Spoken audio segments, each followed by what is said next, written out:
Asalaamaaleykum wa rahmatullah. Codice de la Strada. Beneen patente bi nga xam ne moo ci topp nag mooy patente di categoria B con codice armonizzato 96. ab patente la boo xam ne patente bii lay doon mais ñu bind ci kaw benn code boo xam ne 96 lay doon. Patente bi bala maa dugg ci leçon bi damay lay expliquer lan moo ko tax a jóg. yenn saa yi nit ki yor patente bii ba pare bëgg tamit yor oto boo xam ne dafay lonk remorque ab kees ci ginnaaw te remorque bi day diis lool. te patente bi boo ko yoree xam nga ni mënoo yóbbu loo xamante ni diisaayam ëpp na 3500 kilos waroo ko dawal lépp loo xam ne bépp véhicule boo xam ne ëppal na 3500 kilos rek boo yoree patente bi waroo ko guidaare ndax day ëpp ci yow.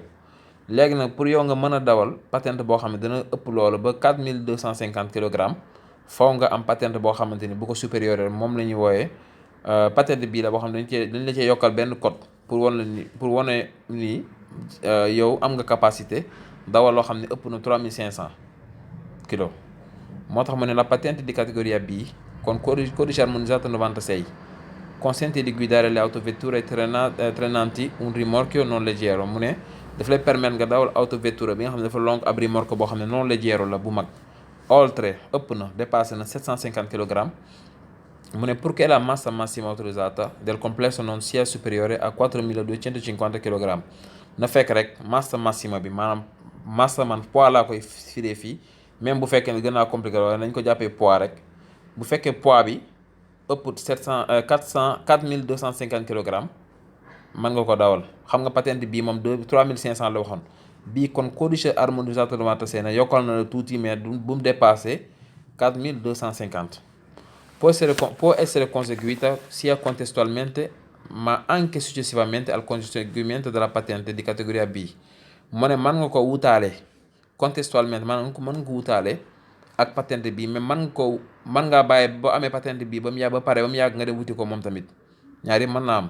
superando in entrambi i casi una prova di guida su specifico veicolo. ak ñaari cas yëpp bu fekkonte ni da nga koy wutaale ak patente bi guida prova di guida bi nga war a def ci benn véhicule bu spécial lay doon véhicule boo xam ni xam naa day am remorque bu diis ak yooyu ñu def la ci examen boo defee examen jàll ñu jox la ko. bu fekkee da nga am patente bi ba pare nag même chose même cas bi lay doon. léegi nag ma ñëw ci ay demande am moom patente bi kon codice armonizzato 96 moom ay demande am it ñu ngi nii yu vero yi.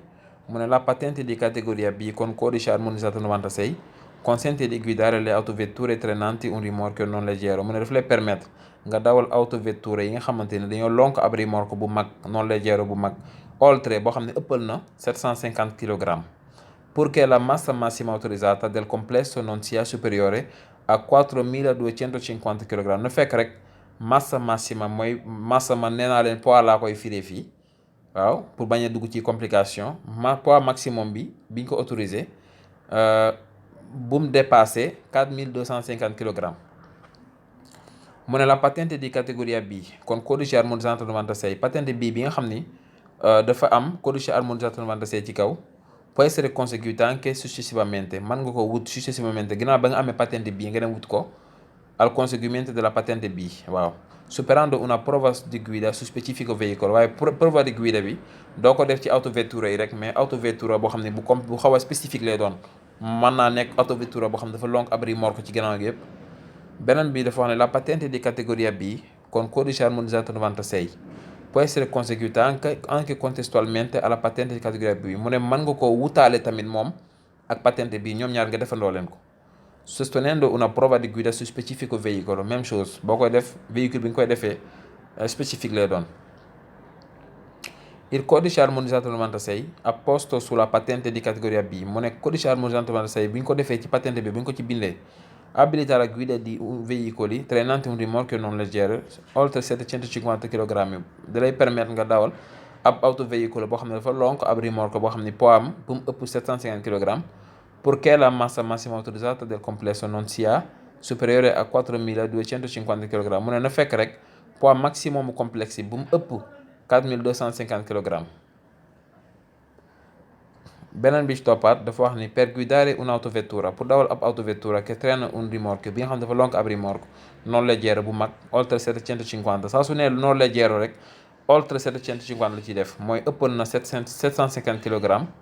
mu ne con massa massima autorizzata del complesso superiore a 3500 kg te poids maximum complexe bi ëpp 3500 kg mu ne ma non supérieur à 4250 kg waaye nag bu mu dépassé 4250 boo boolee complexe maanaam oto bi ak lim lonk lépp bu mu ëpp 4250 kg mu ne pour mën koo dawal è sufficiente aver conseguito la patente di categoria B con codice armonizzato 96 mu ne doy na rek nga am patente B wala nga dem wuti patente C pour loolu rek mën nga wut patente B con codice armonizzato 96 rek benn yoon bu ko defee da nga mën a dawal véhicule boo xam ni poids am ëpp na 3500 kg waaye nag bu mu ëpp 4250 yi ci des yëpp mooy demande falso yi ngeen di gis mi ngi nii ma tegal leen ko seen kanam nii